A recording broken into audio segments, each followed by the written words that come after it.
আমার বয়স হলো আপনার ৭৬। কোরআন হাদিস মতে সারা পৃথিবীর মানুষ চলুক, তাহলে পৃথিবীর শান্তি থাকবো।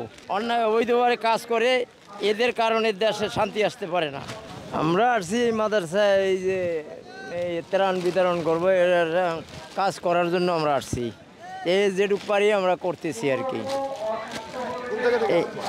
আমরা আসছি হলো আপনার এই সায়েদনগর, এই যে এখানে সায়েদনগর, এখান থেকে আমরা আসছি, সায়েদনগরের থেকে আসছি আমরা এখানে।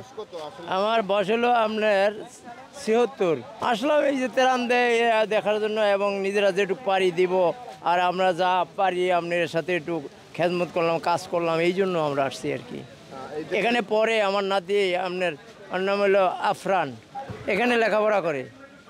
আমি হলো কোরআন এবং হাদিস যাতে করে এই মুসলমানদের জন্য আপনারা প্রতিষ্ঠিত হয়ে আমার মনে রইল আপনার আকাঙ্ক্ষা।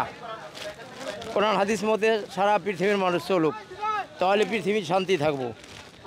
যারা অন্যায় অবৈধভাবে কাজ করে এদের কারণে দেশে শান্তি আসতে পারে না। ওনারাই পাঠাইছে যে যাও সেখানে, তুমি তো অবসর যা সহযোগিতা পারো করো, ওনারাই পাঠাইছে। আর যা পারি আমি দিব, সাহায্য সহযোগিতা যেটুকু পারি দিব, ছেলে দেয়, আর আমিও যা পারি দিই। আমারও তো আপনার এই যে জায়গা সম্পত্তি আছে না, ওর থেকে যা আয় হয় এটি দেই।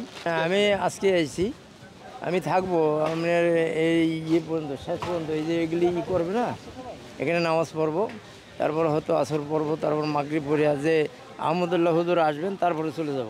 এই যে প্যাকেট ট্যাকেট খুলি আবার এই যে আপনার ওই প্যাকেট ট্যাকেট একটু আগুয়ে দিলাম, এই তো।